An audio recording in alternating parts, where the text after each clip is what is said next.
ерөөсөө валютын нөөцийн дээр бол дарамтыг багасгах мэдүүд харж байгаа. Монгол банкны мөнгөний бодлогынхоор өнгөрсөн 3 дугаар сард санхүүгийн салбарт эрсдэл хуримтлагдах нөхцөл болоод байгаа банкнаас иргэдэд олгож байгаа хэрэглээний зээлийн нөхцөлийг өөрчилж, үр орлогын харьцааны дээд хязгаарыг 50% хүргэсэн бол за энэ удаад тэтгэвэр тэтгэмж барьцаалсан зээлийн үр орлогын харьцааг хэрэглээний зээлийн хэмжээнд буюу дээд хязгаарыг 50% хүргэхээр шийдвэрлэв.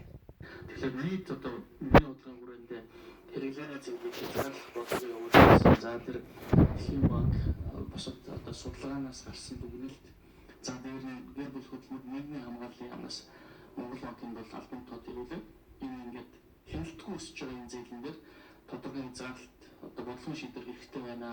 Энэ дээр бол хамтраад ажиллая гэдэг ийм санал ирж ирсэн учраас амжиргааны баталгааж доод түвшингээс одоо хэтгүүлж зээл олохыг хоригдсан юм шийдвэр.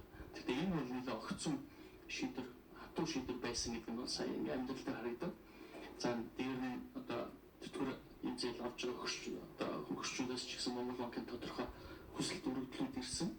За дээр нь бас та бүхэн сайн мэдж байгаа улсын хурлын чуулган дээр энэ асуудал бас нэлээд хөндөгдөж ярьж байсан учраас ерөөсөө хэрэглээний зээлийг тэр ангилалд л оруулж чана. Тэгэхээр бол энэ дээр бол одоо бол ямар нэг хугацааны хязгаар гэдэг юм ярихдаггүй. Энэ банкны өөрийнх нь л дотоод журмаар зохицуулагдаад явна л гэж байна. За эдийн засгийн өсөлт энэ оны эхний улиралд 2.4% гарч хүлээлтээс баг гарсан. За үүнд уул уурхайн салбар тэр дундаа голлох эрдэс бүтээгдэхүүний